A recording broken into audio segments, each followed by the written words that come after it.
President Tinubu in Tokyo for TICAD 9 eyes a stronger Africa-Japan partnership.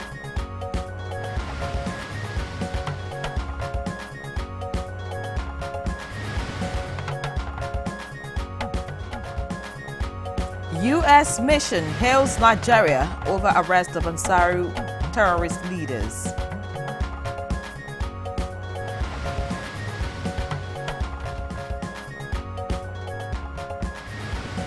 "25 rescued, several missing in Sokoto boat mishap."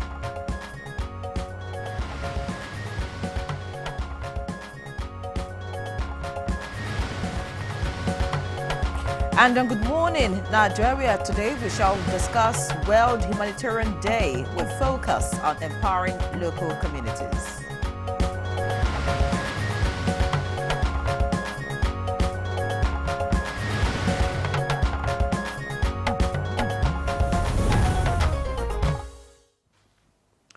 So every 19th of August, the world pauses for something truly important, and that's World Humanitarian Day. It's that one day set aside to honor aid workers across the globe, men and women who often walk into danger zones just to keep hope alive for others. And it all started in 2009, after the tragic bombing of the UN headquarters in Baghdad back in 2023. 22 aid workers actually lost their lives in that particular incident in 2003, and the world said we must never forget those who risk everything for humanity. Absolutely. And this year our focus is on strengthening global solidarity and empowering local communities. It's a silent plea for not just aid, but aid that meets local demand and treats communities as leaders shaping their own future. So here in Nigeria, the day carries very deep meaning for us. For over a decade, aid workers have stood firm in communities hit by insurgency, flood, hunger, and displacement. Indeed, they are the ones bringing food to a malnourished child and, of course, medicine to a remote village, or if you like, shelter to families uprooted by conflict. So while the ceremonies and workshops shine a spotlight, the real message is very simple. It's a call to action.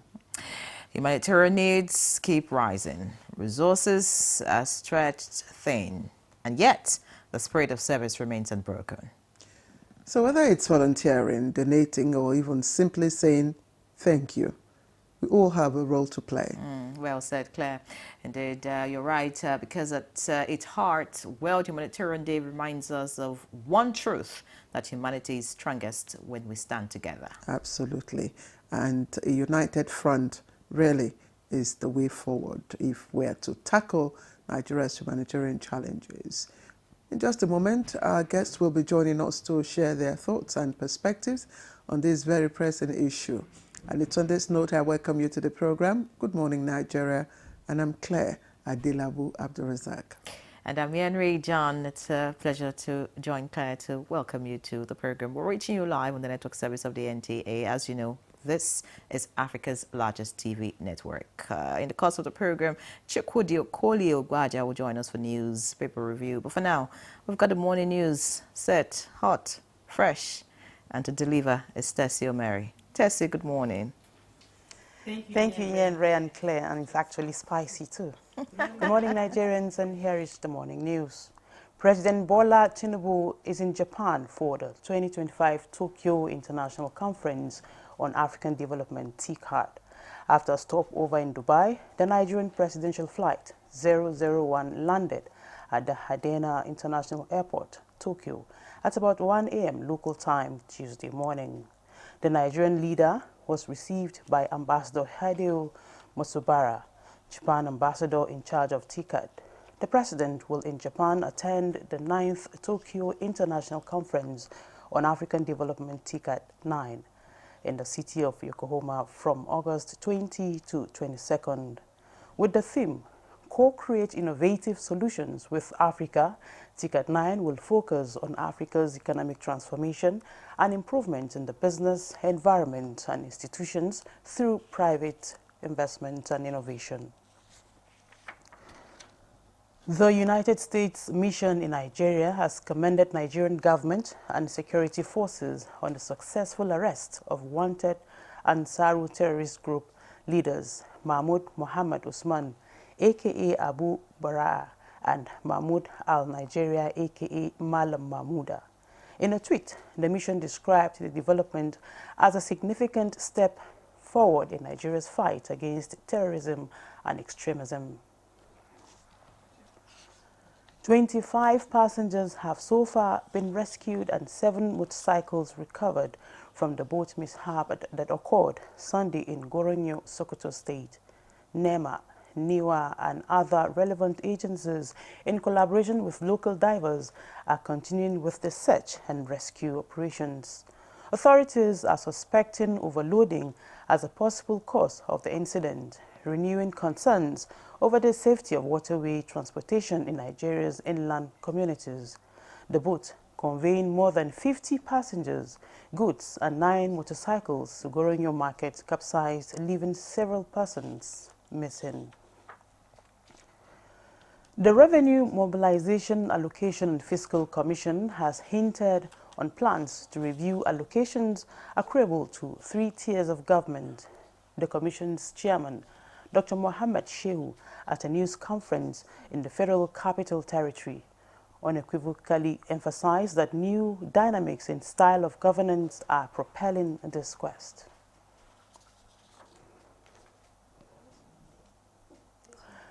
Nigeria's energy transition is not just about cutting emissions. It is about creating opportunities, and as part of efforts to build a skilled green workforce, multi-sectoral players have launched an enhanced solar energy curriculum tailored towards equipping young Nigerians with practical industry-ready skills to support the country's broader energy transition goals.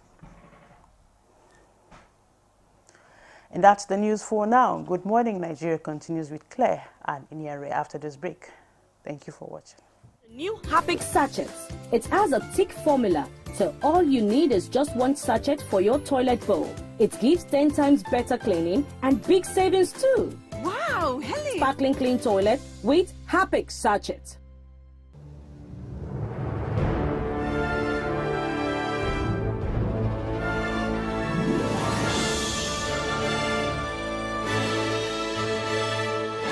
TerraCube is available in beef, chicken, jollof, and crayfish flavors in 50 cubes Saver Pack and 100 cubes Super Saver Pack. TerraCube, unwrap joy, unleash taste. In today's fast-paced world, staying ahead demands peak performance from our bodies. Like never before, our bodies need an optimum supply of essential nutrients, and Supermalt supports our daily nutritional needs. Supermalt has 20 essential vitamins, minerals, and natural extracts for overall health and wellness. 1 Supermalt a day gives you energy and vitality, improves your mental performance, and supports your immunity.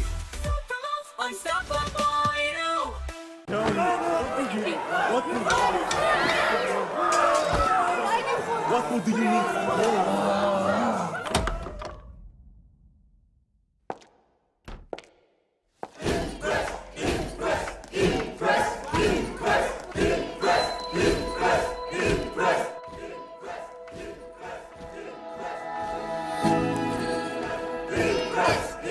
Guys, food is ready!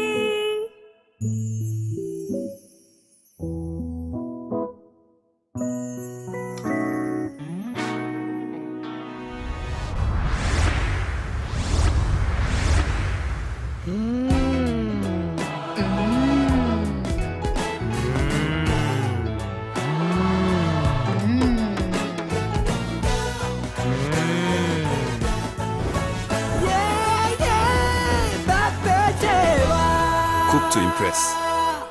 Confidence is important in life's little moments. Strong teeth can help, even if they get her into trouble sometimes. A great smile is useful to break the ice, and making friends is easier when you know you have fresh breath. I give my family confidence with Pepsodent Triple Protection 123. Its antibacterial action formula gives them cavity protection, white teeth, and fresh breath. The confidence of 3 toothpaste in 1. Pepsodent Triple Protection 123.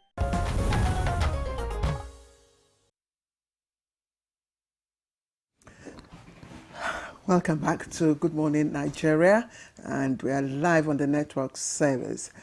Don't go away. Newspaper Review will be back in just a moment.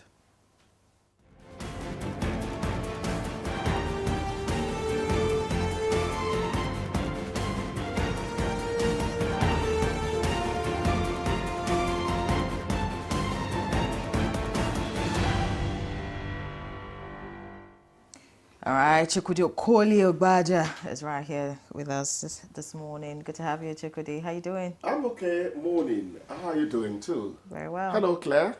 Hello, Chukwudi. I was almost caught unawares there because I didn't hear our usual sting. But I was. You were. It's okay. I was trying to. When that I was trying to flex. in programming, you take it in stride. I was trying to flex. And be human. These things happen. The BBC presenter was caught punching the air. I mean, what can we say? We just get on. All right, yeah. All right, let's see what the papers have this morning. We begin with the Vanguard newspaper. And the Vanguard leads with federal government vows equal response as U.S. tightens visa rules.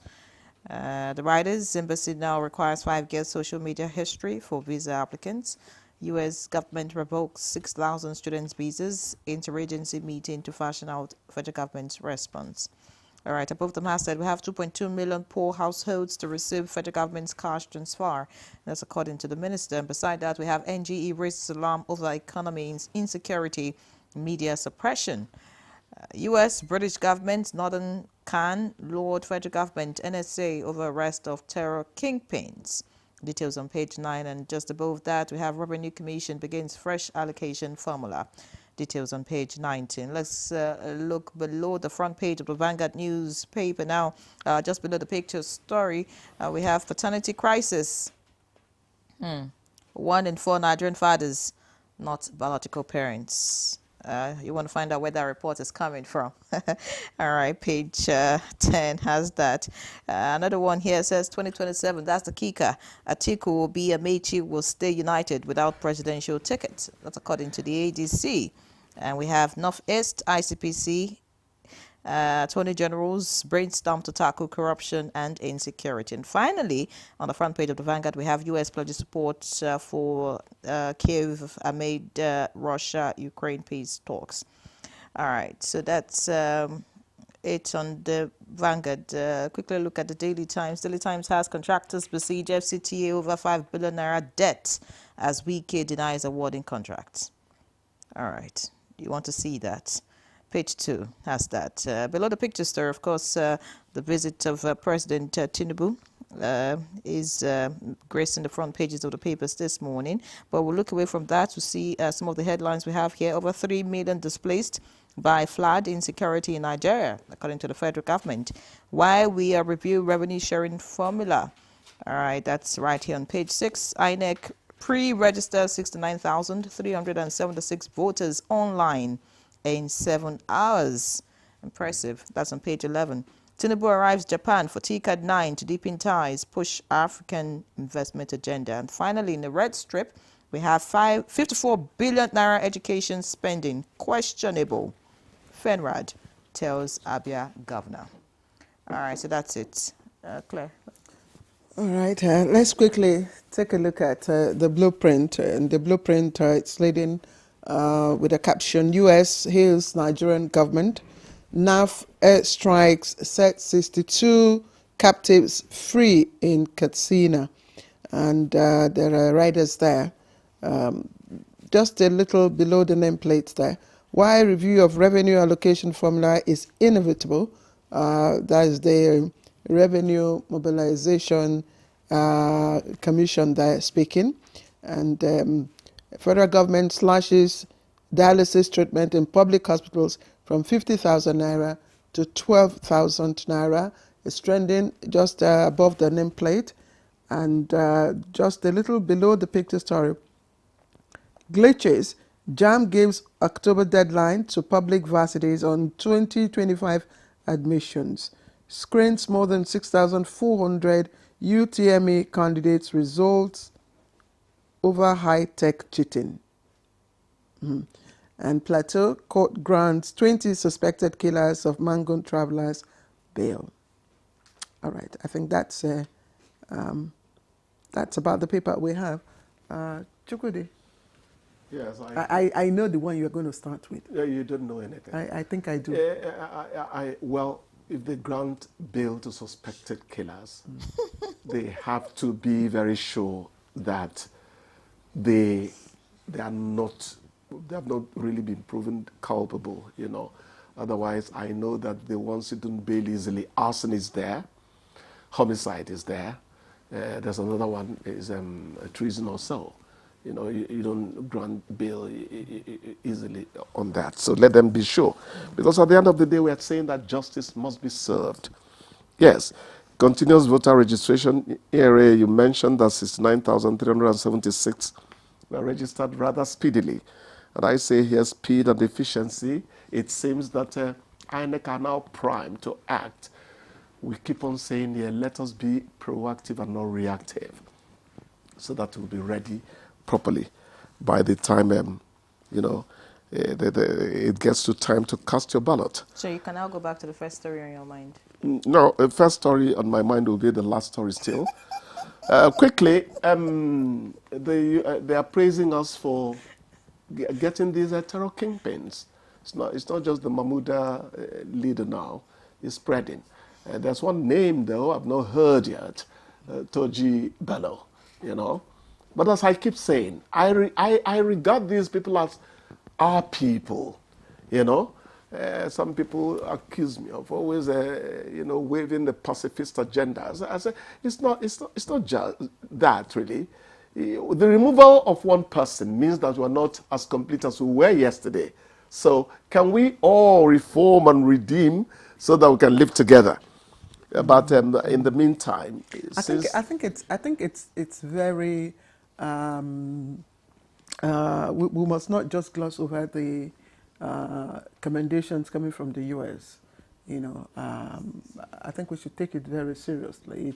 It goes to show, you know, some confidence now, you know, in the ability of the Nigerian military to track down, you know, these terrorists. And this Ansaru guy, you know, is one of the, you know, terror leaders, you know, that's been terrorizing even, you know, part of the Sahel. Yes. So if the Nigerian military, you know, was able to track him down and arrest him, yes, then that calls for, you know, I mean, a very big pat on the back. So U.S. hailing us is just a confirmation, you know, of what we already know before, and we say that the Nigerian military you know, they have the capacity and the capability, you know, to rout this, you know. They always did. It's just that some circumstances extraneous to professionalism has been impeding. You know, you said something, that these people are part of us. Of course, yes. They are within the community. So sometimes you also find, you know, resistance, you know, trying, okay, if we do this, yes, you know, what do you now call it? You know, the consequences, yes, of course, might be a lot. Sometimes the African kinsmanship kicks in and criminality is allowed to blossom. You know, we pay the price ultimately, you know. And that's why they're calling for the constitutional powers to be given to traditional leaders. And I know that the former immediate past governor of Plateau State, who's the senator now, Senator Lalong, yes, Simon Bako Lalong, is taking that up seriously. And I know that he's pushing ahead to ensure that some degree of powers are ascribed, you know, to the traditional rulers in the Constitution. Two quick ones before the last story. The tit for tat that seems to be about to ensue between the U.S. and Nigeria over visa, you know, Yeah, I like the Nigerian response. They say two can play at that game.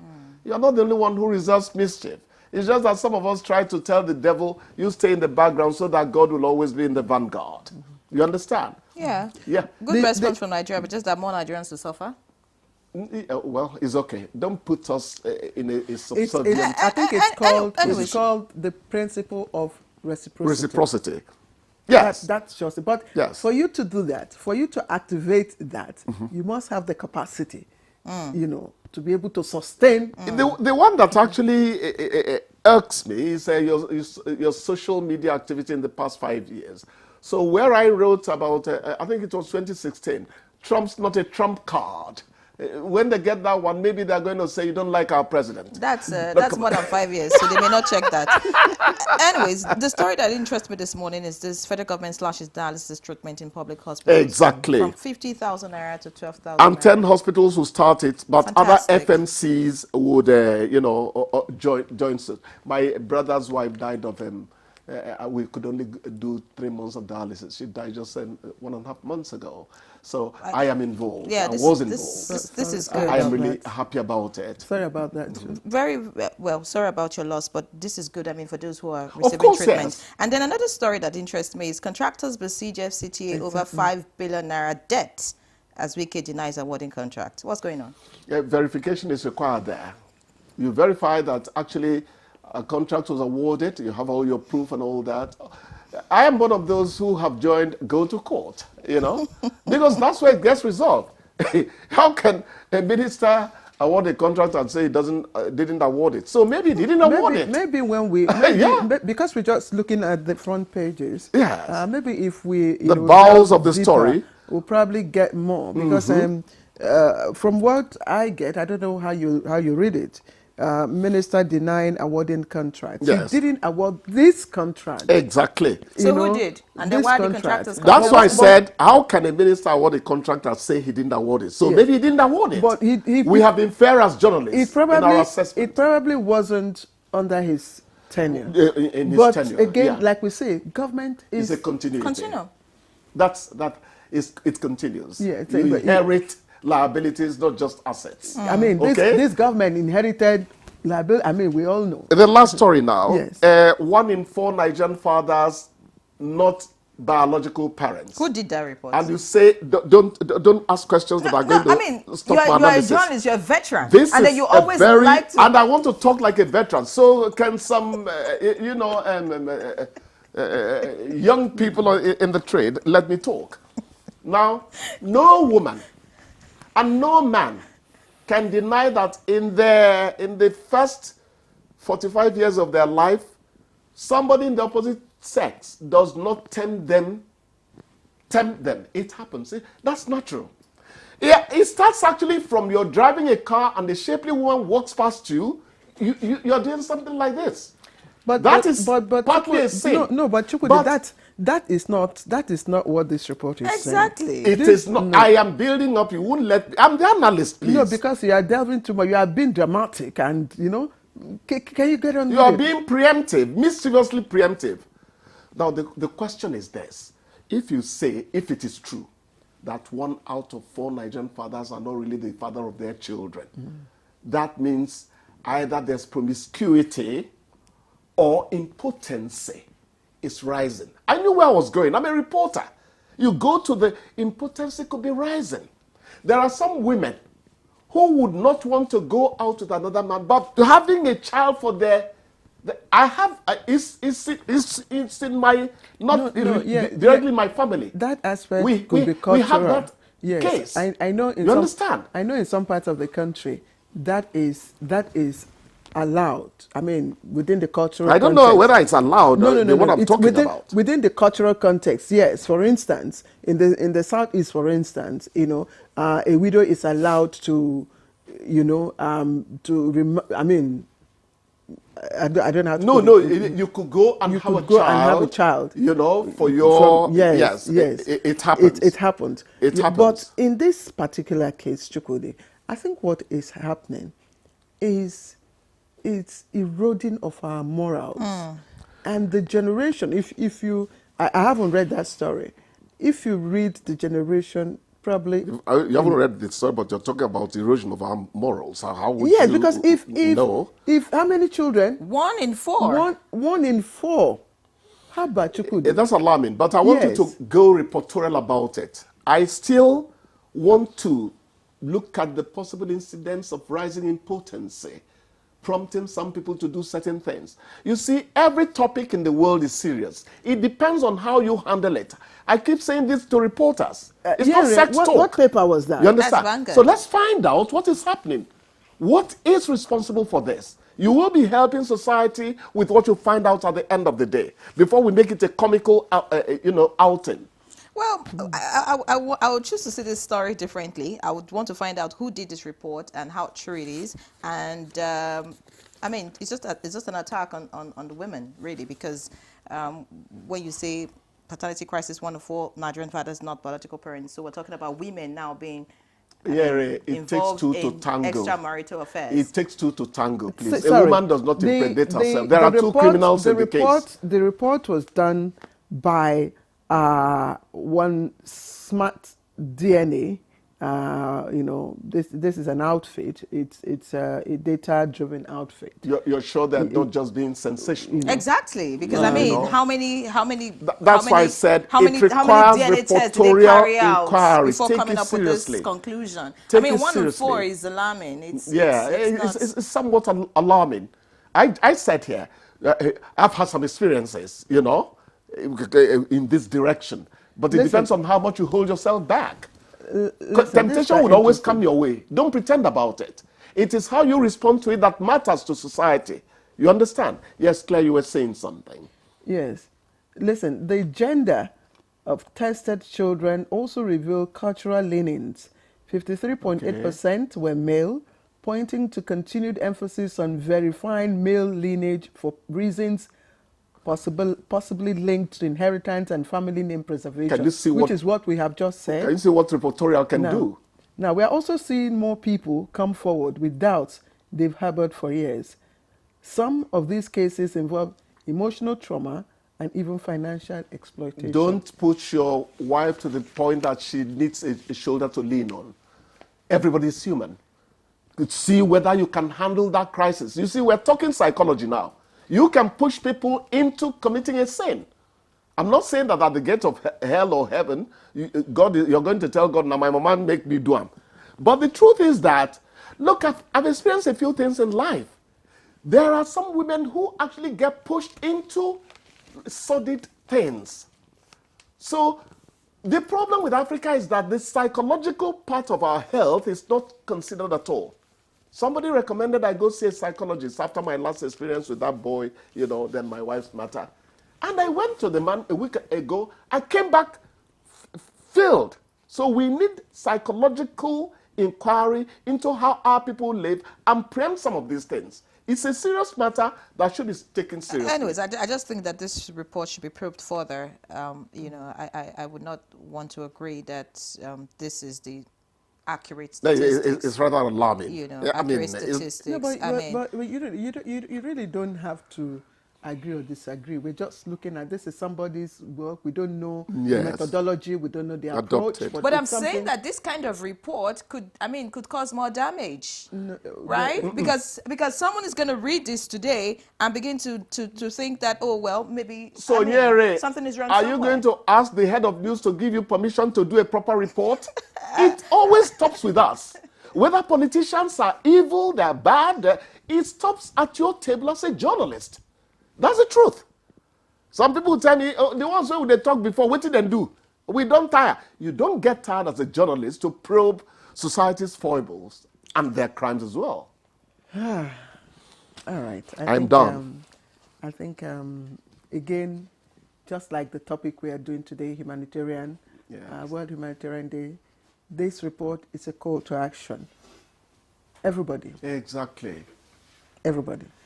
Both journalists. I hope I sounded like a counselor today. Both parents, government, and everybody. We need to. You're right. Because a lot is happening. You're right. The world is changing, not just climate change. That's a good one, Claire.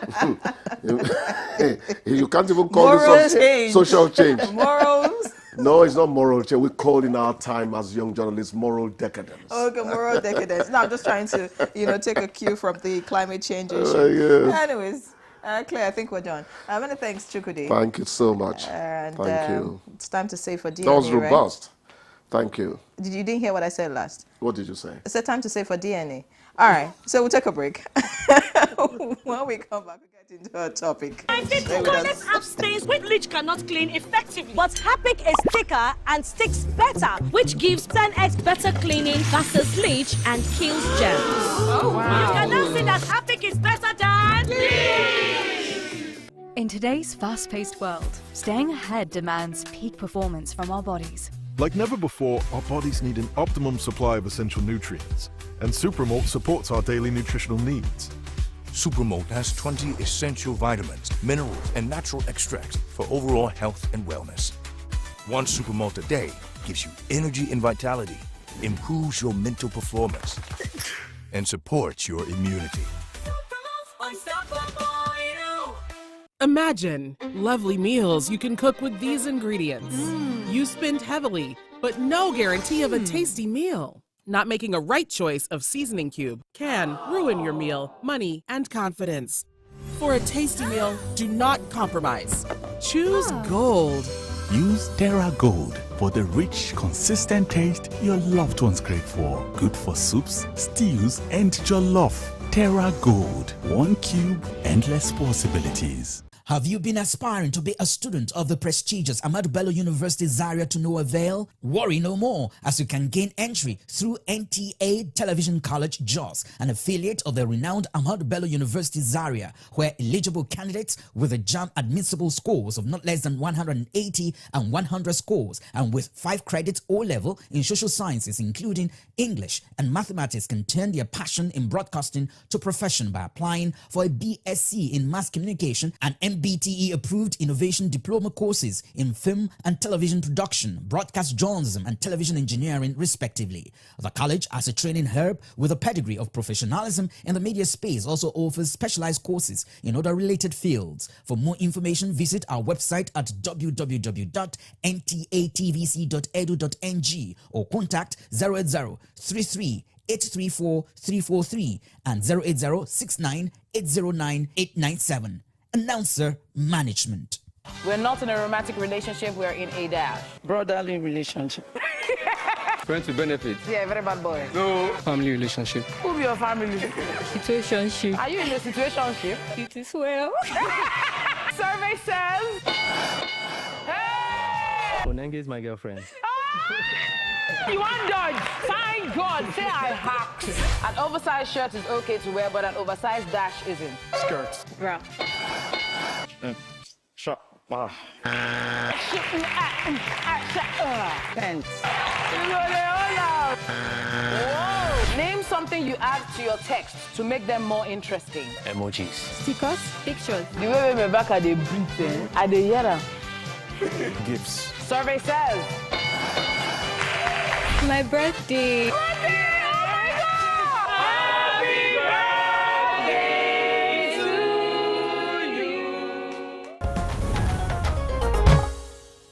Welcome back. You're watching Good Morning Nigeria, live on the network service of the NTA. And just before we bring in our panel of guests, let's take a look at this background report put together by our correspondent, Oyeyemi Ajayi. Every year, on the 19th of August, the world pauses to mark World Humanitarian Day, a day to honor those who step into the middle of crisis to help others, and to stand with millions of people whose lives hang in the balance. This date was chosen in memory of the 2003 bomb attack on the UN headquarters at the Canal Hotel in Baghdad, Iraq, which claimed the lives of 22 humanitarian workers. Since then, the day has become a call to protect the dignity, safety, and survival of people caught in the disaster, and to ensure the well-being and security of those who risk their lives to help them. This year, The theme is strengthening global solidarity and empowering local communities. A bit of a mouthful, yes, but at its core is a simple idea. When responding to humanitarian crises, the international community must not just provide aid, but also work hand in glove with local communities, treating them not as mere beneficiaries, but as active leaders shaping their own future. And the message couldn't be more urgent. The humanitarian system today is stretching to the limit, underfunded, overwhelmed, and too often under attack. And that's why putting local communities at the heart of the response has become so critical. So, what exactly does this year's theme hope to achieve? Our guests already here in the studio will be sharing their thoughts on these and much more in just a moment. Oyeyemi Ajayi, thank you very much for the background report. And indeed, that's the question. What does World Humanitarian Day this year hope to achieve? And we have the right, of course, guests to speak to this issue. So I'll just start with the introductions. We have seated right here Dr. Yusuf Tanko Sununu, Minister of State, Humanitarian Affairs and Poverty Reduction, and also a friend of the House. Thank you very much, Honorable Minister. Thank you very much for joining us. Also with us is Dr. Salma Ibrahim Anas, Special Advisor to the President on Health, and it's our pleasure to have you with us, madam. Thank you very much. All right, also joining us for the conversation is Mohammed Malik Fall, a United Nations resident and humanitarian coordinator right here in Nigeria. Many thanks for joining us, sir. Thank you. Yeah, you want to start? You want me to start? I think you should pick up. All right. Okay. Let me start with the Honourable Minister. I'm just wondering. I know you have been visiting, a lot of sites, different parts of the country, but just share with us. How do you normally feel when you visit, for instance, an ID camp or, a place where we have displaced persons or, humanitarian victims? Well, thank you very much for having me, and thank you also for giving us this very, very important time to celebrate for the first hour of the day, World Humanitarian Day with their stations, and also for asking us to share our experiences with the areas of conflict generally. But before I have done that, I also want to use this opportunity to condole the people and government of Kebbi State over the death of the Emir of Zuru, who to me has been one of the humanitarian champions in Nigeria through his active involvement in terms of outreaches, conflict. Zuru is one of the areas that witnessed attack by bandits, and His Royal Highness always finds himself there physically to share the experience of people. And to me, that's also not only as an indigenous of Kebbi State, but also as person, a major stakeholder in humanitarian issues. Is somebody that we need to condole people. May his soul rest in peace. Amen. Well, even when you ask me, I really become emotional, because you only, you can not just express it really, but there are some feelings that definitely you see at times you ask yourself, is that really what humanity is? Somebody who is staying with his lovely people, and just for instance, about 2 days ago, I saw one video that I also cried.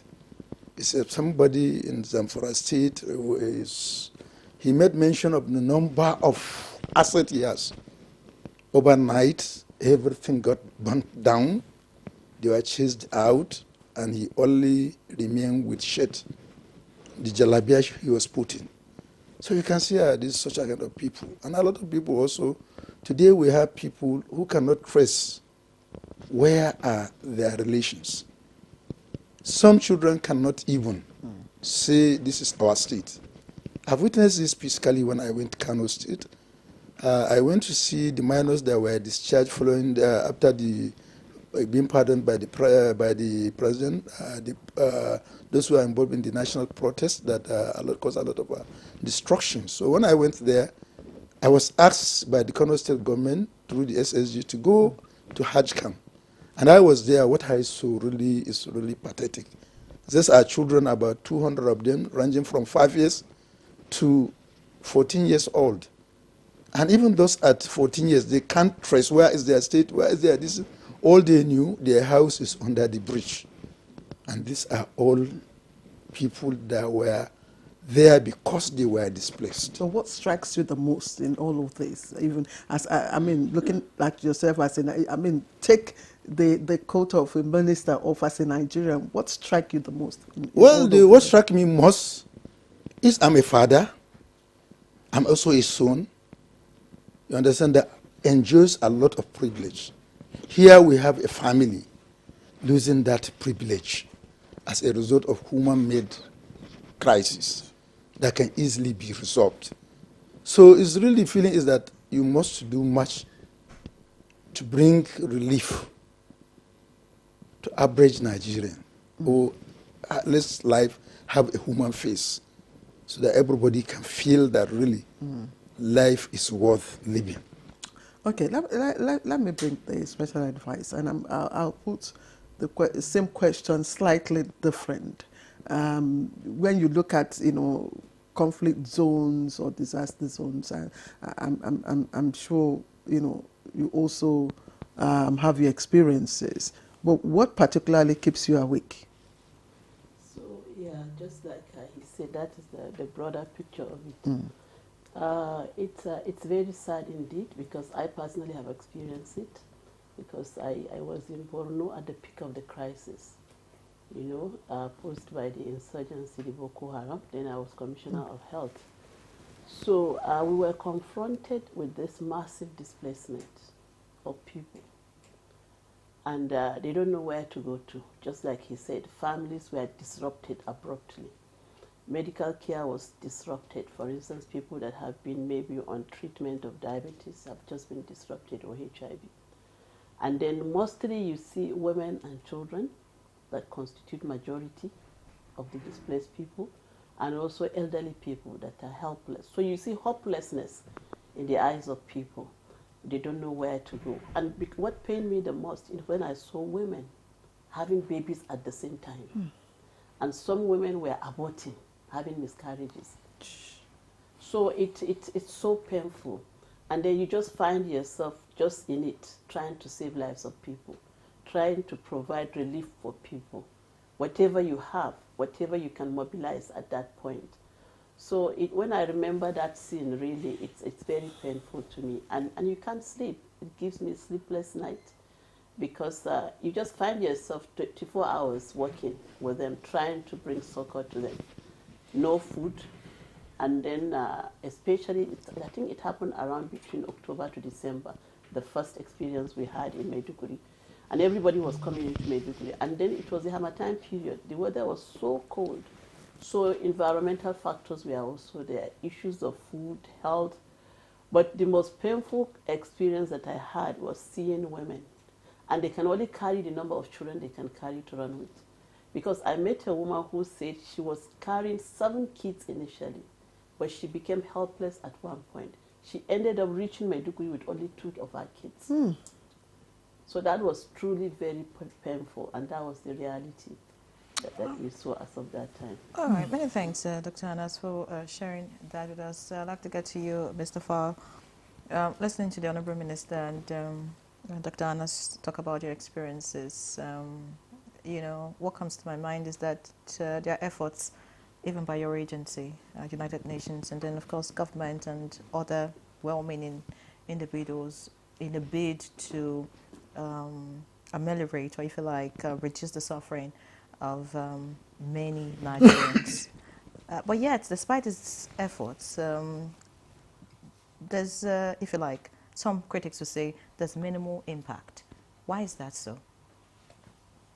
Let me first thank you for having me in your program, and greet my co-panelists, and say that today we are celebrating the World Humanitarian Day, and thank you for really bringing under the light the situation of the humanitarian need in Nigeria. And I was quite moved by the first panelists who spoke and who shared their life experience witnessing those things. Unfortunately, we are today in a world where I think we have never seen the kind of wealth and amount of wealth that have been amassed, but we are seeing also the most extreme suffering. And that's not only in Nigeria, it's a global situation that we see. I mean, you wake up, you see Gaza, you see Sudan, you see Ukraine, and you see protracted crisis for decades and where people are suffering.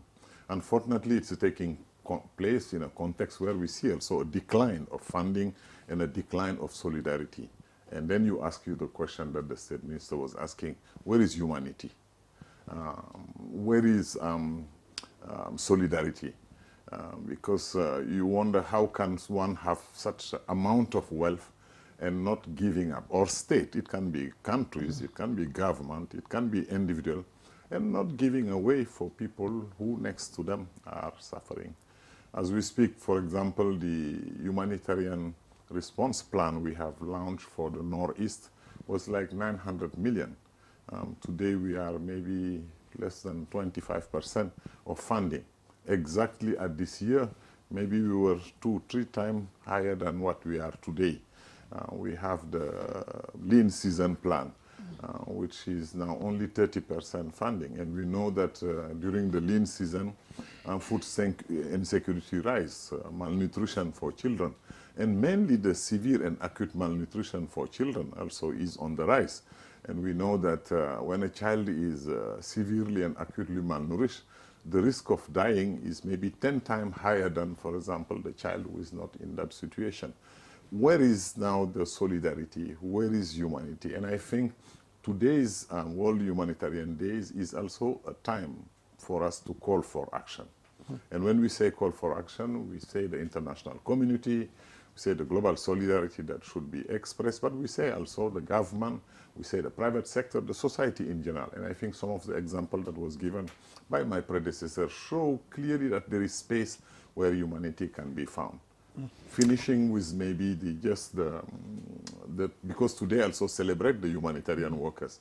Let's not forget that the driver of this crisis are conflict, insecurity, natural disaster, and all of these things are taking place at a time where young people, young girls, young men are taking the risk of their life every day to go and try to save life of others. All right, let me bring this back to Nigeria.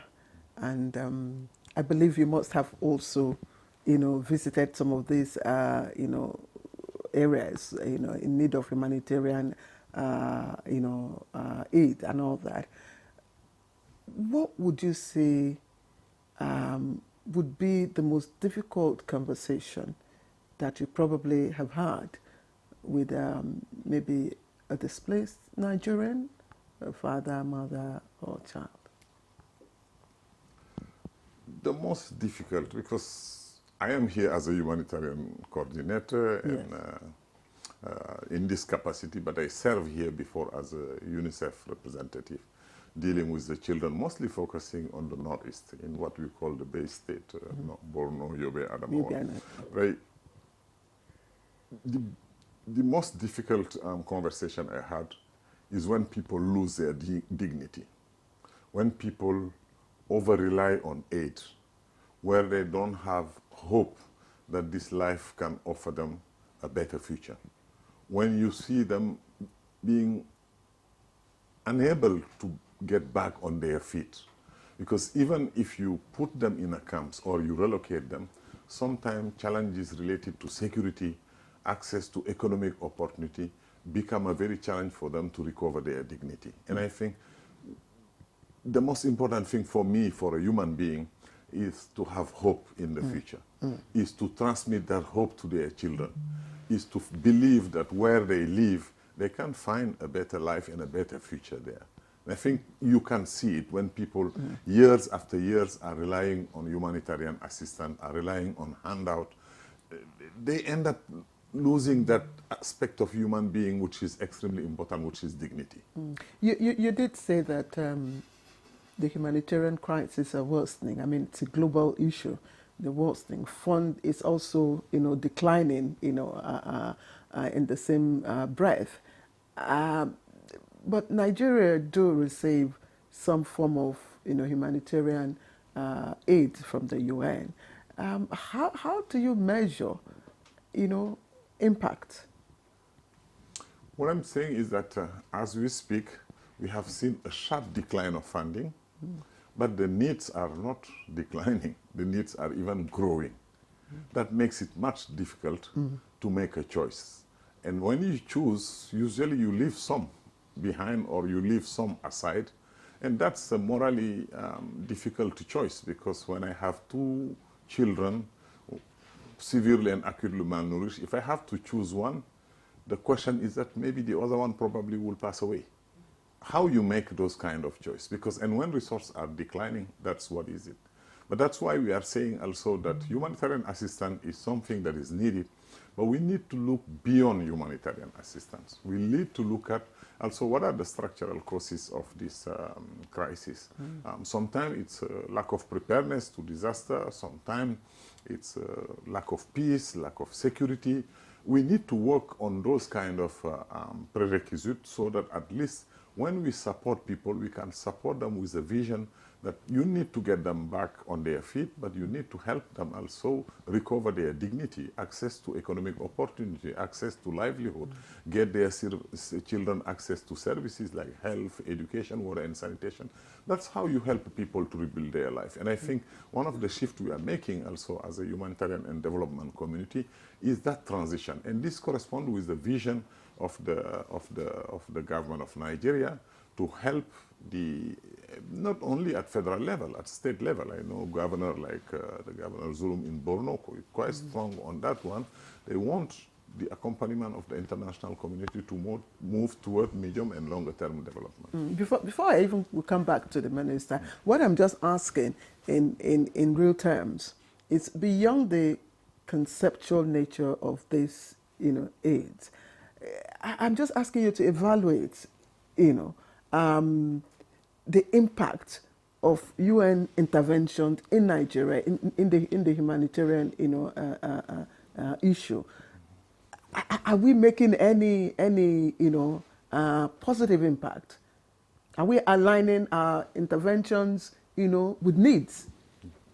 Indeed, we are. We are, because as I say, for example, if you look at all sorts of aspects of people's life that are impacted by this crisis, whether it is on health, whether it is on sanitation or on education or on protection, because also you have a lot of issues related to protection, like, for example, children recruited by the armed group, children under detention, or women's victims of all sorts of violence. Those are part of also the agenda. What I can say, I can just give one example. If you take, for example, today the northeast of Nigeria, the risk of children falling into severe and acute malnutrition maybe impact around 1 million children. The international community managed to maybe move and cover up to maybe 600,000 children. But those are 600,000 children. If they were not supported by the UN-led support, probably they might not survive, because I was saying that severe and acute malnutrition can multiply by tenfold the risk of a child dying. WFP, let's say, is having a target of maybe 2 million people to be served in food. They have reached 1.3 million. Now they are at the brink of maybe getting a breakdown or a collapse of their pipeline. That's one thing. But at least those 1.3 million that were served have already been impacted. So on and so forth. There are many areas in which we have impact, but the problem is that those impacts need to be sustained. And to sustain them, you need resources. To sustain them, you need also to go beyond humanitarian assistance to move into development. To sustain them, also, you need the government, and at state and federal level, to increase its support. We need to call also the private sector. All right, many thanks, Mr. Fall. Let's get to the Honorable Minister now. The UN says they're doing quite a lot. I would like to know what your ministry is doing. Some critics will say that the ministry is just focusing on relief and not really doing so much to lift the people out of poverty. But speak to us in real terms. What has been the impact of the intervention of the ministry? Well, let me also join the comment of my brother. Well, as he has just mentioned earlier, is that the fact is that we are just working like putting water in a basket. So hardly you can get people, whether there is impact, people will not easily appreciate it. And that's why even the focus of government now is toward addressing the drivers of insecurity, the drivers of humanitarian crisis. And he has rightly mentioned that, and we also have to understand that addressing humanitarian crisis require holistic approach, not isolated. So if you look at the setting of the federal government of Nigeria, each and every ministry has a component that is designed to address humanitarian crisis because it's aimed at improving prosperity of average Nigerian. If you look at education, you cannot address humanitarian crisis without education. If you look at health, if you look at Ministry of Labor and Employment, if you look at Ministry of Works, because even access to where there is conflict is part of humanitarian resistance, because if you cannot access it, the damage that will have been reduced within the shortest possible time will have exploded and caused much damage. So as a ministry, ours, part of it is coordinating humanitarian responses, and that's why we have stakeholders engagement virtually at every level to see how we can get ourselves coordinated. And I must thank the United Nations through my brother for their support to the ministry. We had a first engagement and very soon stakeholders engagement. Very soon we'll also have a summit before we move to National Council of Humanitarian Affairs so that we can get a better coordination. And then also we have to mitigate the issue of poverty and also address the concern of those people of special needs. And this we have different pattern of approach. We have the rapid response, and then we have durable solutions.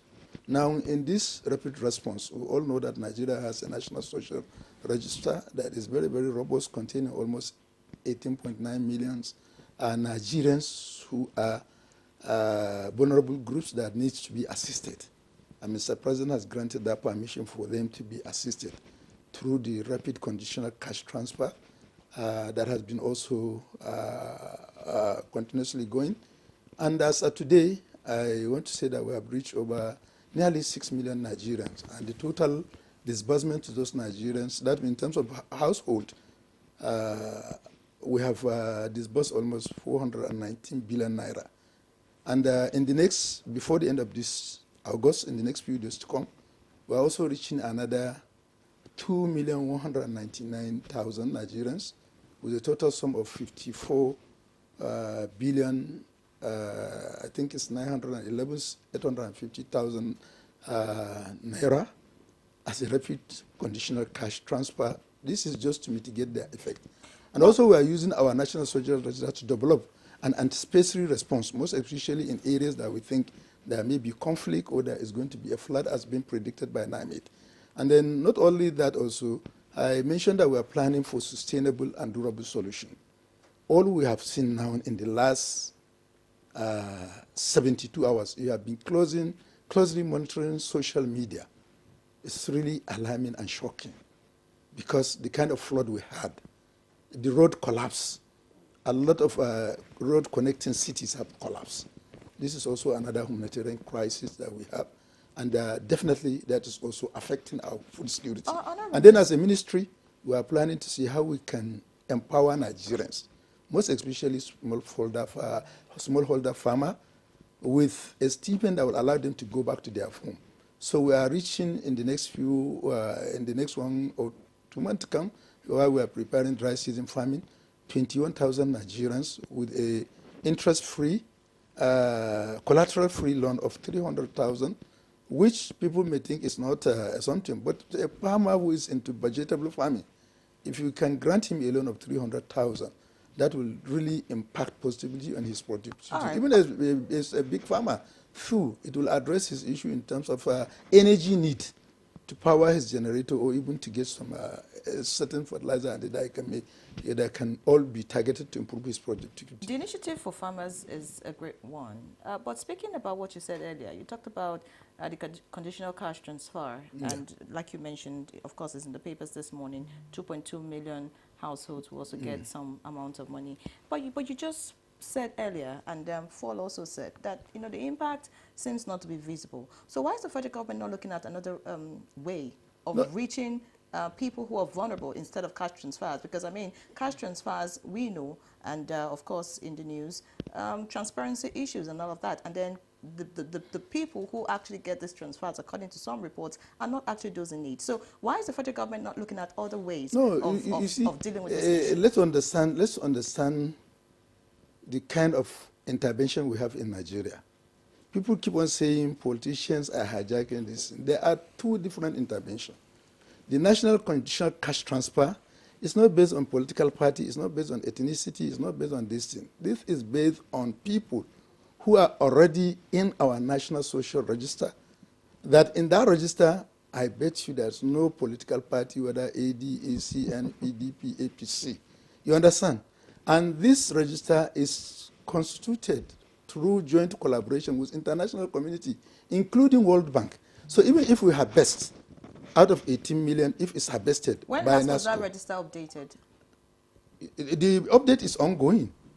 You understand? The ongoing, what is there, when the register was first formed, there are some key issues that we raise concern on, or the country raised concern in, including the international community. That is the digital identity, to facilitate tracking and accountability. So some have their NIN, BBN account number and even telephone numbers, but others don't have. So we are now we are extracting from that and validating to go back to the grassroots and get those items. And in fact, we are not happy with the rate at which NIMSI was going. So just Friday last week, we have to employ more private institutions who are now going to be given the contract to validate. So as assist NIMSI, and then they will be paid directly by NIMSI. You understand? And that's about 50 of them. And I think by this week, either Wednesday or Thursday, they will be moving out so that more Nigerians can be reached out. You see, the whole issue is about when you say transparency, people have this. Let me tell you one thing, and it do happen in a family, husband and wife. If the husband receives conditional cash transfer through his phone and he got his alert, he may not even want the wife to know, talk less of other people. Now, if we say we are going to pay them massively, we have also that possibility is that you have paid only 50,000 and you are claiming you have paid 500,000. So what we have agreed now is to make it more transparent and accountable. Anytime we are going to dispose funds, we will address the press, we will give the figure, and we give each state, we will tell them the beneficiaries. And it is also ready, we'll be ready to have a dashboard that you can confirm what we have done so as to improve the transparency. This is very, very vital. Yes. The international community, from what they read previously, developed suspicion about the ministry in terms of transparency and accountability. And it's also affecting the support we are getting from the international community. And he said when we came, we have to sit down with them to agree to say, okay, for us, we have two issues now. Improve on your transparency, improve your local investment, support people, and then we guide you how we'll do it. Time is gone. That if I can call, I can recall, Mr. Paul says, we cannot give you fish now, but we'll teach you. Remember that your statement? How to fish. And that's what we are doing now. That's fantastic. I'd like to, because you brought in these cash transfers.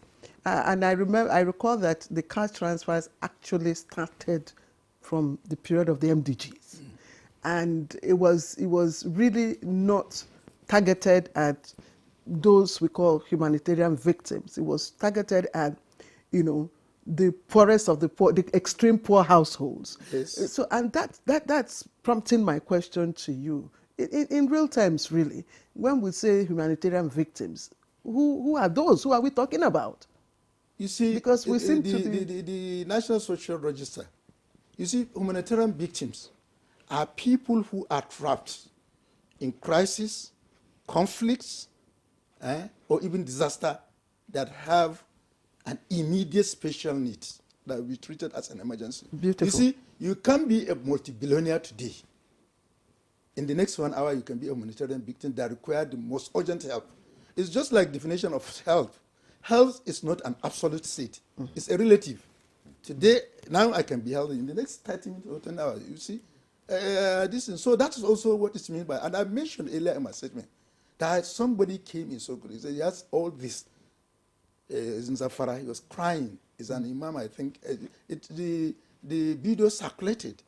But he said within 1 hour today, he can only own the clothes he slept with. So you understand? So it's there, you can be, and then a national social register is not meant to be a permanent destination. It's meant to be a record of people who are vulnerable, need assistance to avoid them going into shock, and need preparation to a durable solution to allow them exit that register so that they can be self-sustaining. And I think that is the concept. Let me so, yes. And what we are now saying is that National Social Register, we can also utilize it in anticipatory response or in response to emergency, because already we had the list of those who are vulnerable groups, and even if they are shocked, they are the most severely affected. Just like this. Let me tell you, it's just like sometimes I used to bring medical this. It's all called medical triage. If you have 30 patients, you understand, the rule is that don't accept them as just patients. Triage them to find who need urgent response, that has a life-threatening condition. Let me talk about coordination. Yes. Because you talked about coordination, and I know your ministry is the coordinating ministry, but you also have,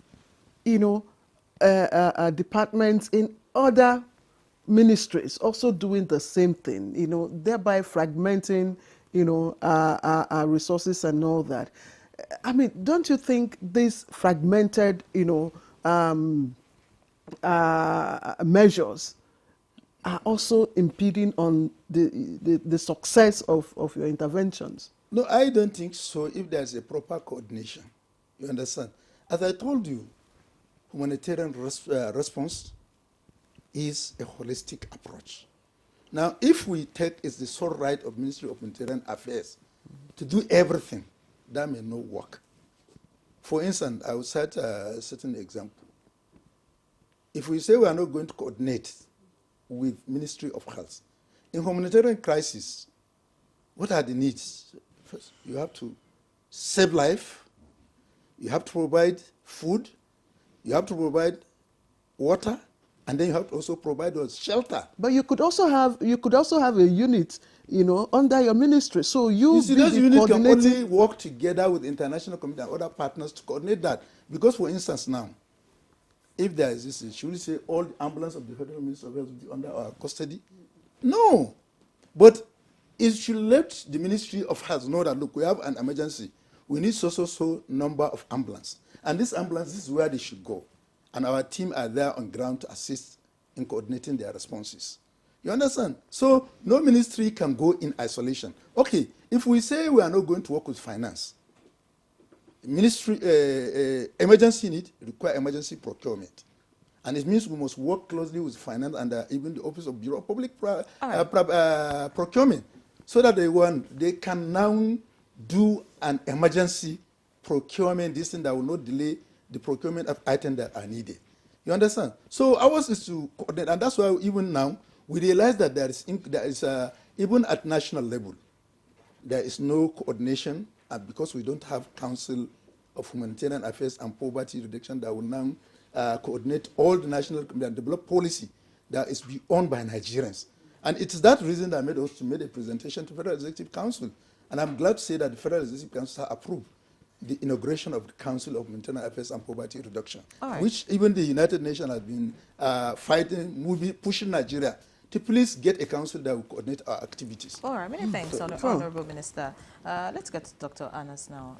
I mean, when you want to deal with humanitarian crisis, health is critical, in fact, the most important. I mean, before you talk about any other thing, getting to people, you want to ensure that they're healthy. But for those not even in crisis, those who are not in any humanitarian issues or whatever, seem to be having a difficulty assessing adequate health care, or if you like, optimal health care. Some say that the health system in Nigeria is critically ill. So I'm thinking, because I mean, you're special advisor to the President on health. What initiatives are in place? I mean, to deal with some of the issues. I mean, you go to IDP camps, you go to places, you know, shelter for people who have been thrown away by flood and all of that. There is a critical health challenge. There's no medical personnel. There's nothing really available on ground. Speak to us what the government is doing in that regard. So let me start by saying that, just like you said, and the Honorable Minister also reiterated that health is a critical component. The first impact that is most felt is on health when there's crisis, when there's displacement of people, when there's any form of crisis. The first is health. From the time that you are displaced from your home, there are psychological trauma immediately. And then food is another issue, which is directly related to health. The environmental exposure is another aspect of it. The disruption of healthcare services, and then education of children. So health is most felt, is the most one, and it's very critical that immediately we have to establish health. And if you recall, in my last discussion, I said that President Bola Ahmed Tinubu, the Renewed Hope Health Agenda, is committed to ensure that all Nigerians have access to quality healthcare services wherever they are, irrespective of your gender, irrespective of your socioeconomic status. So the whole aim is to attain universal healthcare coverage. So that does not exclude people, vulnerable people, or victims, as the Honorable Minister has said, victims of humanitarian crisis. They are all included within this. So what we are doing is to ensure that we bring healthcare close to where people are. So even if you go to our IDP camp, and I have this experience myself when we had that crisis, at the peak of the crisis, the first thing we did was to bring healthcare close to the people. And we established healthcare, integrated healthcare services within the IDP camps. In fact, it's so interesting as of that time to note that some of the IDPs that came from communities, for the first time they were having access to services, which they never had before. Children were screened, everybody was screened in the camp. Children were immunized. And then, of course, then we started identifying the massive malnutrition, which was discussed. And then women were also having access to family planning and sexual and reproductive health services within the camp. So this is to show that no one is left behind, including people that are displaced within facilities. So this is part of the efforts of this administration, which has also continued till today. It is prioritized that no one will be left behind, including people within the IDP camps. So some of these new initiatives that I can see that came under the President Bola Ahmed Tinubu's Renewed Hope Agenda is also expansion of the scope of work of the Federal Ministry of Health. It used to be Federal Ministry of Health in the past. So President expanded the scope and mandate of Ministry of Health to include social welfare. So today we have what we call Federal Ministry of Health and Social Welfare, and a coordinating minister. So just like Honorable Minister Sununu mentioned, you know, health does not stand alone as an entity. It's all encompassing, and we work together with all other sectors of development. So we are also a critical stakeholder working with the Ministry of Humanitarian Crisis. When you talk about humanitarian crisis, we also work with them as a component to deliver quality healthcare services. And this is also the same with all other sectors like water resources, agri to deal with issues of malnutrition, and even the military, we work together with them to ensure safe spaces and security. Because one major issue that also came out that we experienced from impact of humanitarian crisis on health is the sexual and gender-based violence. And this has been happening silently because of cultural norms. Women are not comfortable speaking out, and families are also not comfortable saying it because it's a kind of derogatory and also discriminatory. But through working, in partnership with several partners, we're able to identify and make women to open up and started creating safe spaces for women. And girls especially, girls have been severely affected by abuses within the camp as a result of all the displacement that has happened. So what am I saying here? I'm saying is that, just like he said, using his word, it's a holistic approach. It requires more harmonization, working together, and then effective coordination, very important, not only at the federal level, but up to the lowest level of the camp where services are being delivered. There is need for strong coordination. I'm not saying we are perfect in that. It's still work in progress. We are still struggling. It's one of the major challenges of experience of work that I have experienced is to say one of the major challenges is getting different players of Nigerians to work together in different sectors. And this is still a struggle. Even within the camp, it's still a struggle to put all the pieces together to work together. But I can comfortably say that we are on track. We are making some progress in that direction. But of course, there is much more to be done. We're talking about struggles. Coordination, we can maximize effect of the limited resources that we have. All right. To have a maximum impact. Talking about struggles, Madam, those who struggle the most in this kind of crisis are children. Has there been a deliberate effort, to look at, ensuring that the children in these situations, are as healthy as possible? Yes, thank you so much. There's a deliberate effort, and this is part of the most recent discussions we are having together with the Honorable Minister of Humanitarian Crisis. Children are most affected, as I said, in addition to women, and children are most affected. So as soon as they come to the camp, the healthcare services we target is across the spectrum of health promotion, protection, prevention of diseases, then treatment of children. So immunization is a critical component of it. Educating the families also about hygiene is very important. Water and sanitation is an integral part of it, which we are working together with the other ministries and relevant partners. But the most recent one we just realized also was about the psychosocial impact on health, on children. Because these are children that have seen nothing but war, terrorism, or hardships, within their environment. So it definitely have an impact. And we are working also with the Ministry of Humanitarian Crisis in collaboration with academia that have done also some studies to see what are the Office of NSA. And the Office of NSA, exactly, to study what are the impacts on these children, because they are the future generation. They are at the foundational age. So how is it going to impact on them and also the future of Nigeria?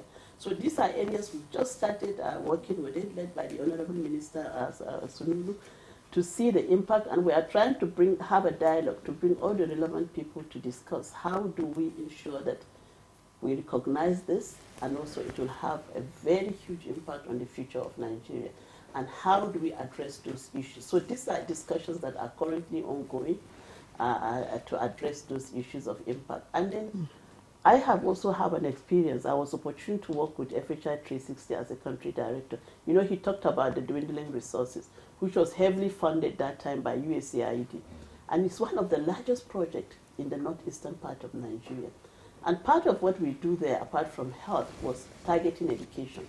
So some of the kids have been in school, some have never had contact with education. So it's to see that how do we ensure they continue with their education within camps. So classes were set up within camp, and they were having access to education. And even those that have never had access, they were also for the first time exposed to education as an opportunity for them. And I'm glad to mention that one of the best practices we saw was in Borno State, where the Governor Zulum himself, was able to transition those children, and young people to a formal education. And we saw them moving forward in terms of guaranteeing and securing their future education. All right, thank you, ma'am. Let's bring in Mr. Fall now. And I'd like you to speak to how we can ensure efficiency, or if you may improve efficiency. I'm wondering what you think about coordination between UN agencies and the various institutions in Nigeria that handle humanitarian issues. You are absolutely right. Coordination is a sector where we can gain efficiency. And coming back to the health, I feel that we need to do more justice to the Minister Pate and to the Minister of Health, because he has launched what we call sector-wide approach, which is bringing together all the partners with the aim of avoiding fragmentation, overlap, and duplication. I think the State Minister, my brother Yusuf, have mentioned also the effort we are doing in the humanitarian front. We had already last March a round table, which is supposed to culminate in a kind of forum that will help to establish a national council. I think coordination, avoiding duplication, avoiding overlap, avoiding fragmentation is an area where we can have a huge gain of efficiency. The second area of efficiency we are looking at too is to use local organization through what we call localization. By localization, we mean actors that are on the grassroots level are used instead of international organization or international NGO. Like in Nigeria, we have what we call the Nigeria Humanitarian Fund, where we raise money to support, for example, the operation in the Northeast, mostly in Borno, Yobe, and Adamawa. Last year, we have used 60% of the allocation to local organizations. They were the most eligible. Then we did a kind of study to see how much efficiency gain we have. We found that between 20 and 25% efficiency gain was there, because salary are lower, they know the ground, they can navigate some of the complexity in much better way. The second area of, the other area of efficiency is also the use of new technology. Like, for example, now WFP is not doing anymore almost in-kind donation, bringing back bag of rice. They give, for example, to beneficiaries what we call electronic wallet, where they will can get, for example, money transferred to that electronic wallet, and they can go to any shop that is accredited by WFP and get access to what they want. Not only it increases the efficiency, but at the same time also you give people dignity, you know. You give to people rice and oil, probably they have some more need than that.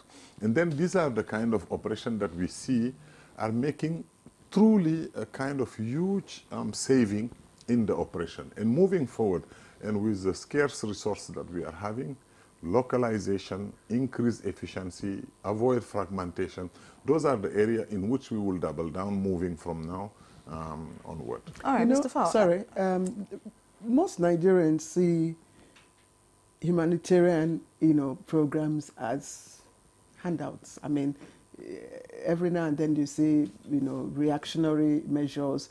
People, are given rice, are given food items, and all that.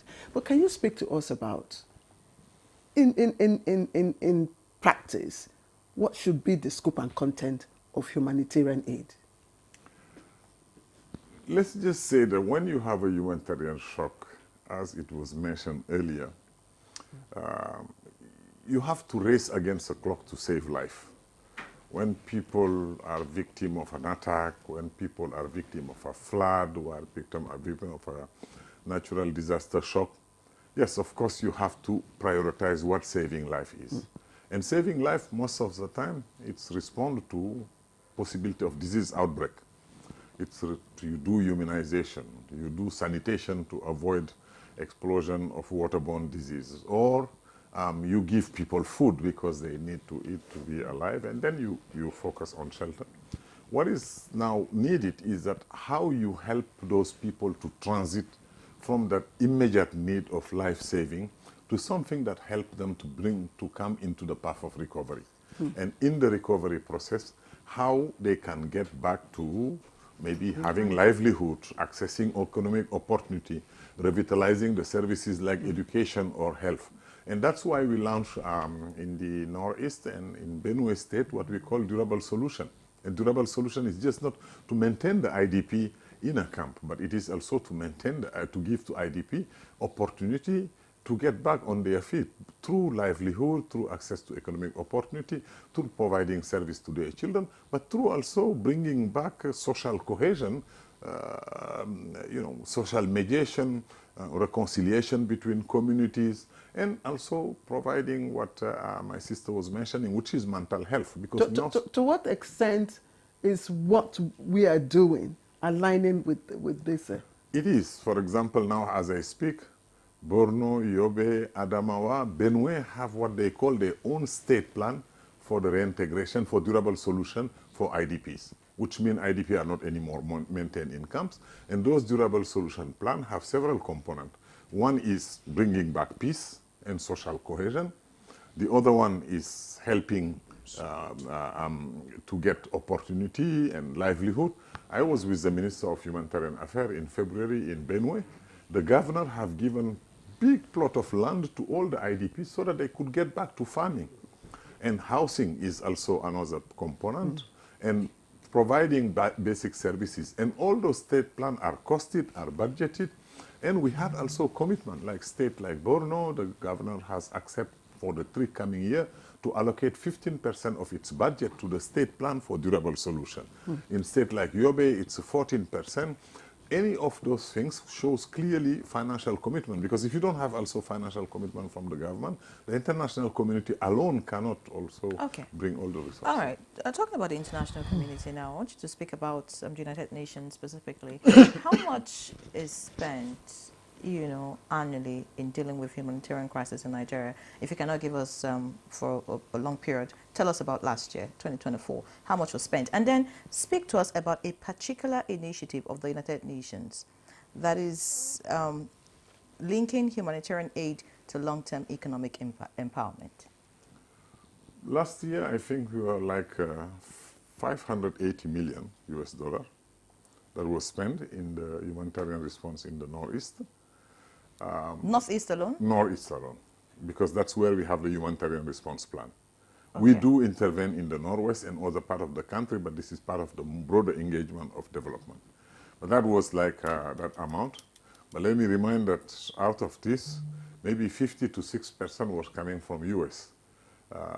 My sister mentioned FHI 360, USAID. We all know the kind of situation we are in. And that's why earlier in this conversation, I was alerting that we have, the decline funding that we are facing. Now, what we have done, as I say, part of it was for saving life, because you have all these children whose life is at stake. You have all these pregnant or lactating women whose life are at stake. You need to away from all of that, what initiative on ground that has led to empowerment of Nigerians? That's what I was coming to, and I think I touched upon it. It's the launch of the State Plan for Durable Solution for IDPs. Out of the initiative of the UN Secretary General to support displacement in like 15 countries in the world, Nigeria was the first one in 2024 to launch its state plan. We start the state plan in Borno, Yobe, Adamawa. We start costing it, and as I say, those plans have different components that are durable. One is housing. The other one is access to livelihood. How does that work? Do you support the government, or you're doing it on your own? No, we support the government. As I say. So what's the percentage? The government, for example, in the context of Borno, they were putting 15% of their state budget into it. The World Bank was coming with a program called SOLID, to which they will support. UN was repurposing money from education, UNICEF, UNESCO, health, WHO, UNFPA, and those money that was repurposed was invested into the service that was helping children in relocated or in durable solution site to access to education. And I think those were way of maybe moving from immediate humanitarian assistance to medium and longer term development. Mr. Farr, thank you. Thank you very much. We've got some comments coming in, and I don't know if we can take it before we go for a break, a short break. Akeju Olagbajo says social register is not targeted to cover humanitarian victims. It's important we have a separate register to be more precisely, otherwise humanitarian benefits will be poorly administered. Austin Amoka from Bauchi, aside from giving rice and vegetable oil, displaced populations face protection risks, especially in Kebbi State, gender-based violence. I think Ajay, you talked about it. Abduction and other forms of underage sexual exploitation. Has the Department of Humanitarian done anything really to curb these? I also have another one. Asia Ibrahim Asaga, a humanitarian enthusiast. He said, let's aggressively sustain the grassroots community's enlightenment through inclusive stakeholders' participation.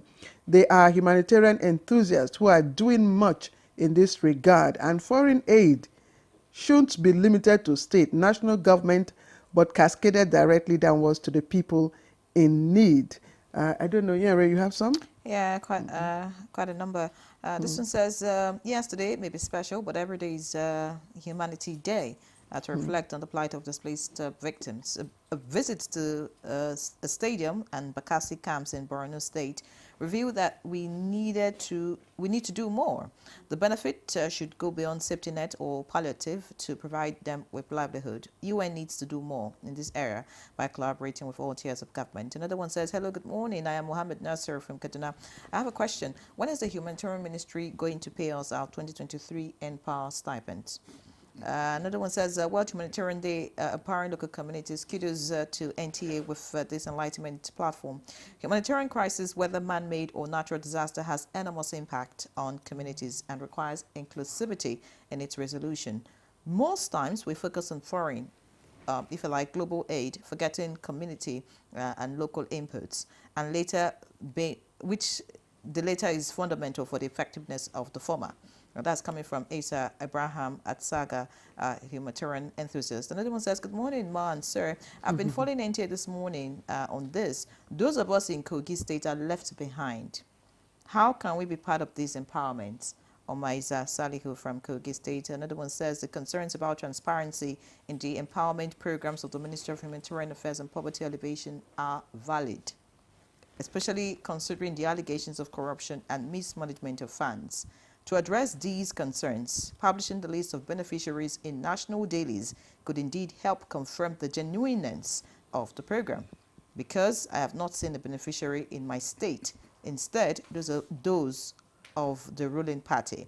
Abdulkadri Adebayo Ozijomo Okene from Kogi State Center. All right. Thank you all for your comments. Please do keep them coming. The number is right there on the screen or will be displayed in a short while. And of course, our guests will take some of the questions when we come back from this break.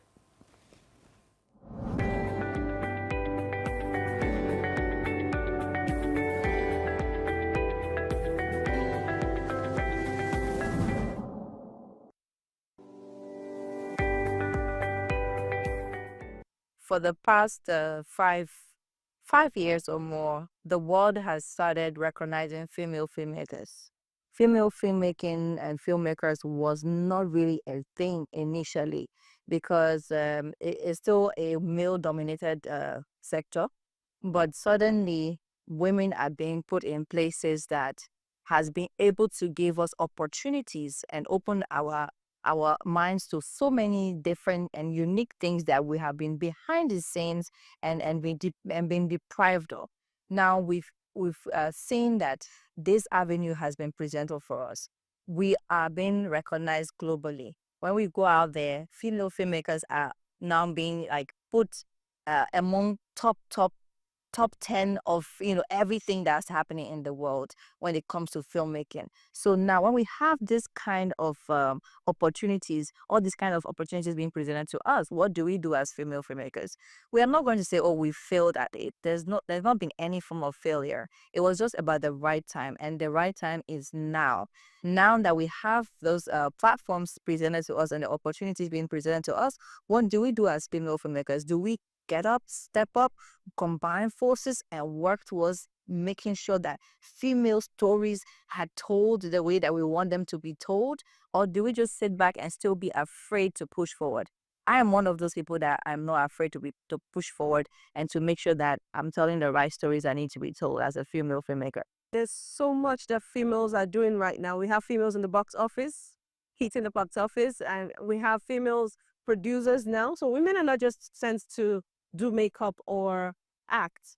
There are lots of women coming behind the scenes like myself and also doing great movies because we are good storytellers. We actually tell stories in great details and with a lot of soul and heart. So females in Nigeria are really evolving from just the people that are used in front of the cameras and doing makeup and welfare to directors, producers, cinematographers, and sound engineers. And that's amazing for me to see that in my lifetime. What we realize, some of the biggest films out of Nollywood are from female, from the likes of Jade Oshibere, from Kemi Adetiba, Funke Akindele. The highest grossing film is from Funke Akindele. We've seen these people have actually taken they've taken the baton and they're actually thriving and putting us on the global map. I mean, for female cinematographers, what I want to encourage more people is that we should have more female people behind technical team. Like, it's not just the directors, like the fancy names. We need to encourage more females to actually take roles behind the scene, technical roles. We need more female in the gaffer department. We need more female in the sound department. Now we have more female editors, but we need more of that. What that does encourages other people. You're not just going into the film industry as a makeup artist. You know that you would thrive if you decide to take on other roles that are technical, because you think that you give you a job. I tell people that it's not just about training people. Do they have pipeline to actually grow? Not just even train them, give them jobs. Let them grow. Let people know that it's possible for them to actually thrive in these roles. The same way that I can go out there and combine with other top female filmmakers, and we can combine forces, partner, collaborate, and make bigger and greater things happen together. So I feel like this is the time. The world is seeing the power of female, and we have it. Is in our hands, and now we're making the very, very most of it as female filmmakers here.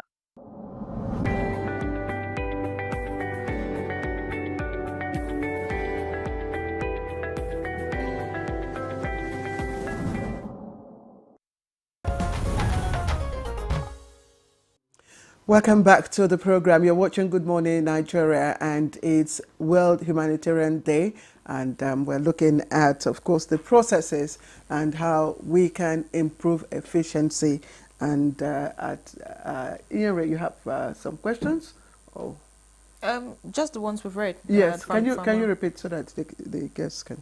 Okay, well, basically, I'd like the Honourable Minister to respond to the one that came all the way from Benue and from Kogi, talking about being left behind and not feeling the impact of some of these initiatives.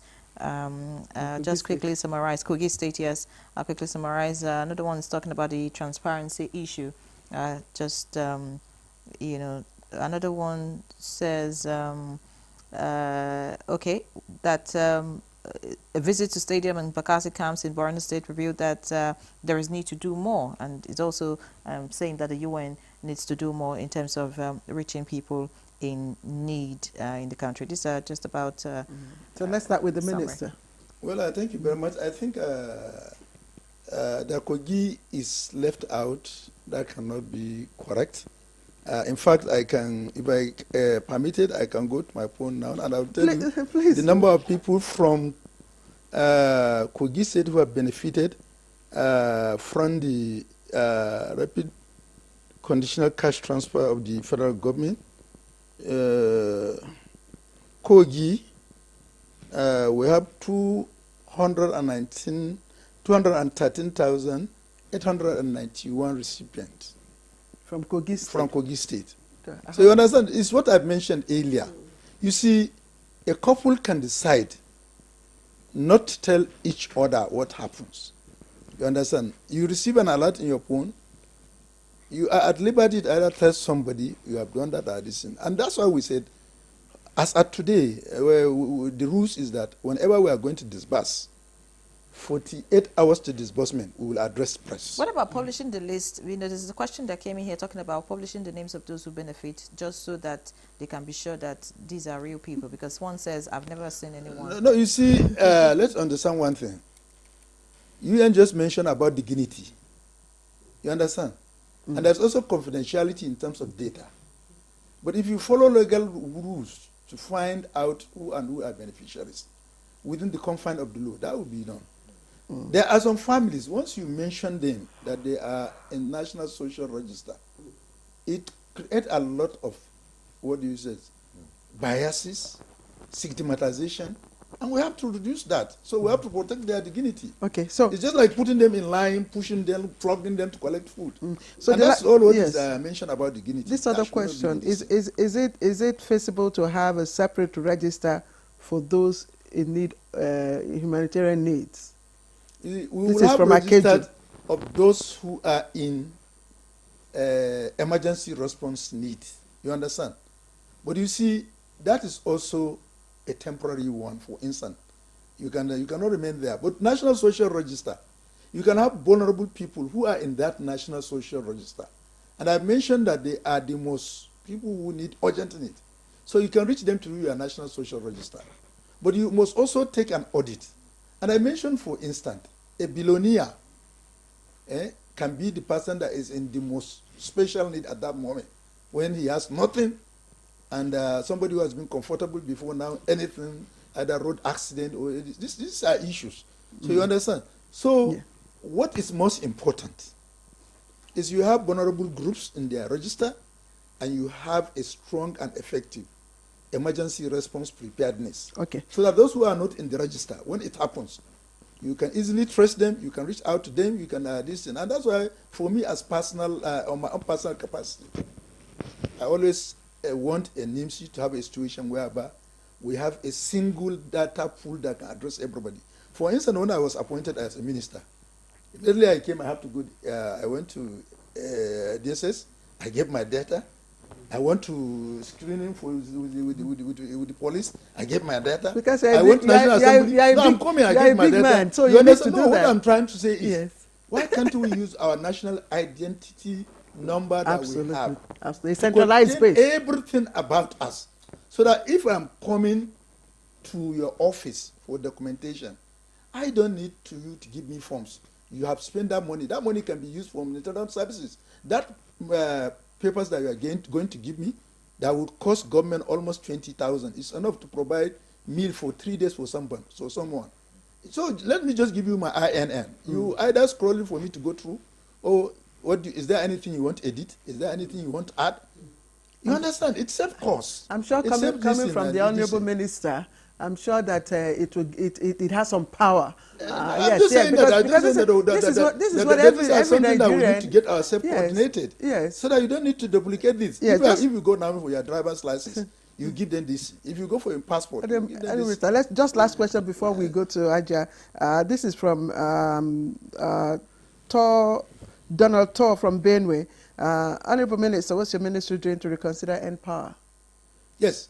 Even yesterday, they have their national chairman. We had a meeting with him in our office, and I told him that ministry is working hard.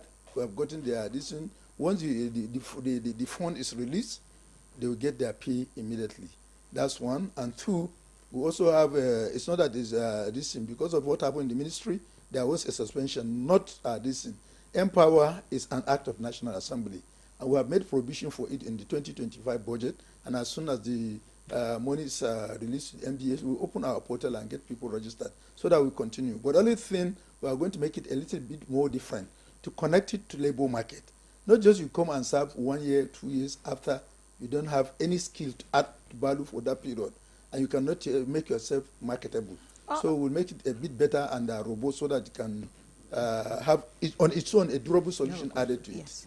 Honourable Minister, you already made mention about why you don't want to publish, but this is a question here. I want you to listen to this. It says, there are some people whose names are in the social or humanitarian register, but they do not know.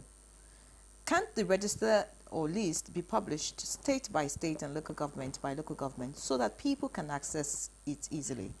Some had some corrections made on their own data in the register, but have not received any payment since. Probably the corrections were not properly made. So please, publish the list state by state and local government by local government so that people can check for their names easily. It's coming from Umenfuru Hyacinth in Abakaliki.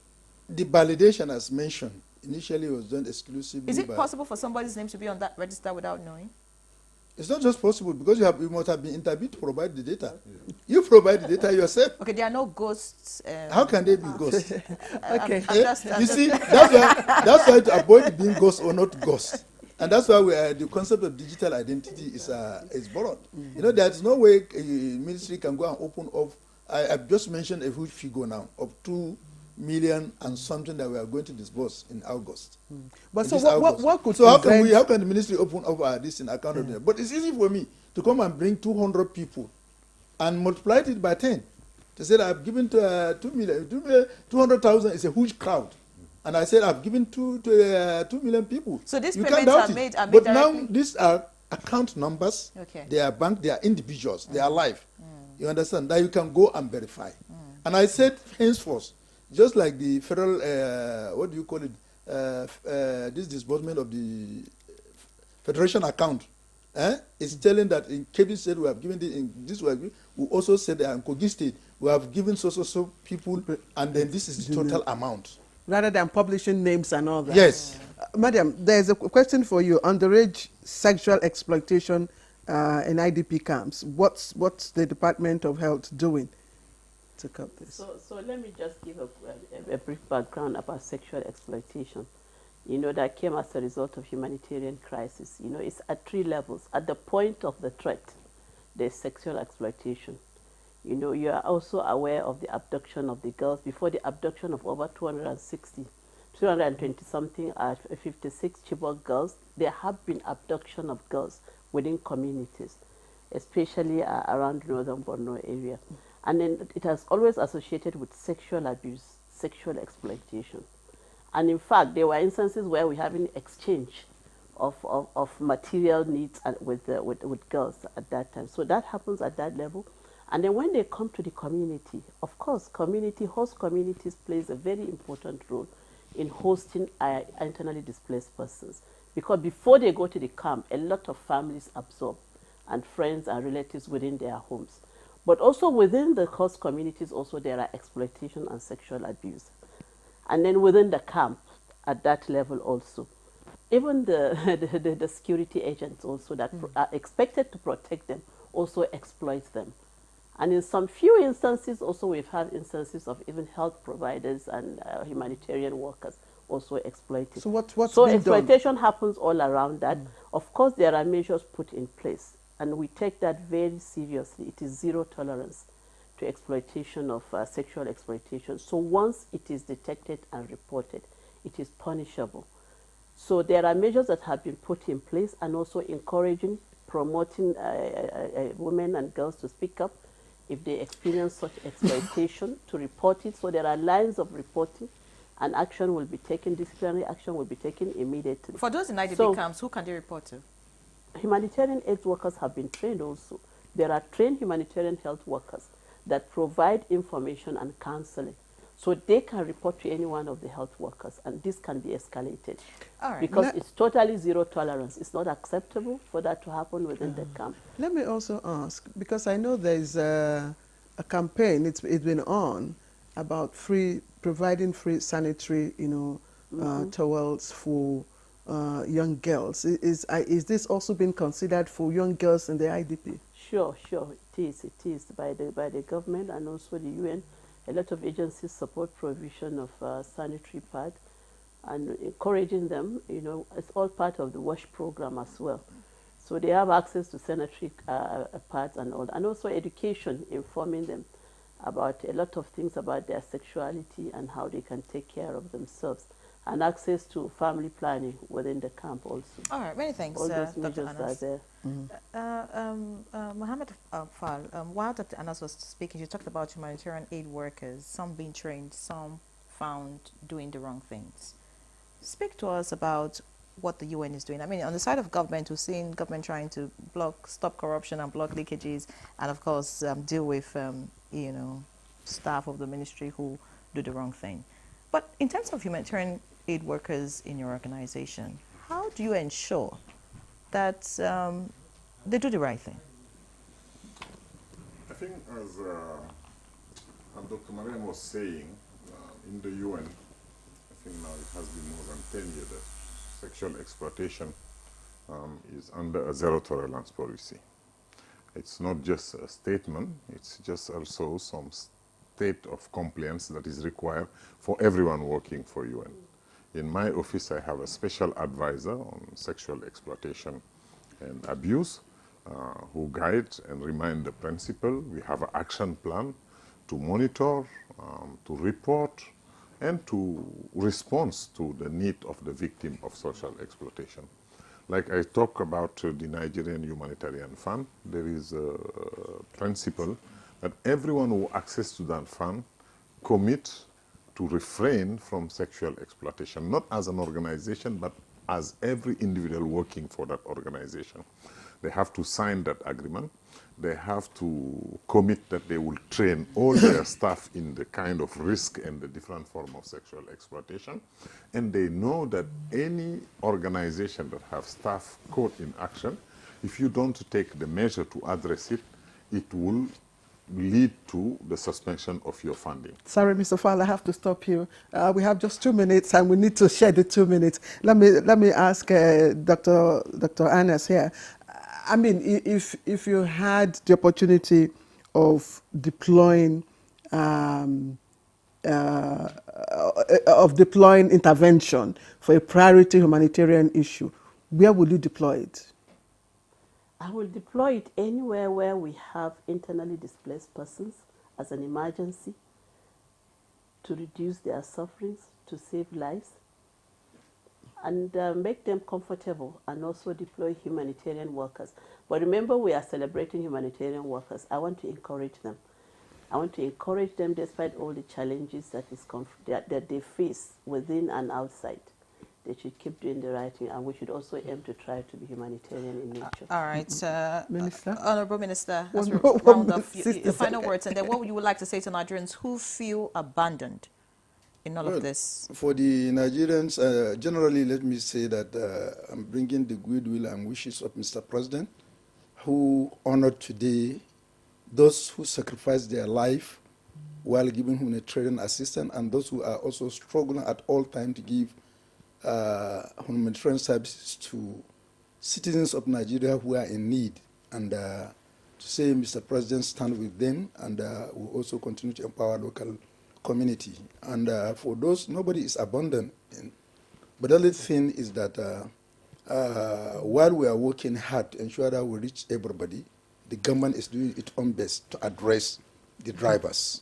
If you didn't address drivers, you continue to have victims. All right, Mr. Fall, maybe in 30 seconds, speak to the humanitarian aid workers today. Maybe before that, I will say malnutrition and food insecurity are priority, mainly during this rain season. You have over 3 million children who can fall into severe and acute malnutrition. You have millions of people who face food insecurity. I will call for government, for the international partner, for the private sector to address this. Now I will continue my encouragement to all the humanitarian, men and women, who every single day take the risk of their life, work out of their way to save people's life. Thank you very much, Mohammed Malik Fall, United Nations resident and humanitarian coordinator in Nigeria. It was a pleasure to have you. Thank you so much. And we hope that you keep up the work that you're doing. Dr. Salma Ibrahim Anas, Special Advisor to the President in Health. Thank you so much, ma'am. It's a pleasure to have you. You were with us last week and again with us today, so maybe we should add that you are one of our regulars now. Thank you so much. And of course, the Honorable Minister of State, Humanitarian Affairs and Poverty Reduction, Dr. Yusuf Tanko Sununu. Thank you so much for your insights. And I think I'm qualified to be given consultancy appointment. Since I have a permanent chair. All right. Yeah, you need to sign off. All right. So that's Good Morning Nigeria today. Thank you so much for watching. I'm Ian Ray John. Join us again tomorrow. And we thank all those who are working for humanitarian needs. We thank the United Nations and all their agencies. I'm Claire Adelabu Abdulrazak. Bye-bye.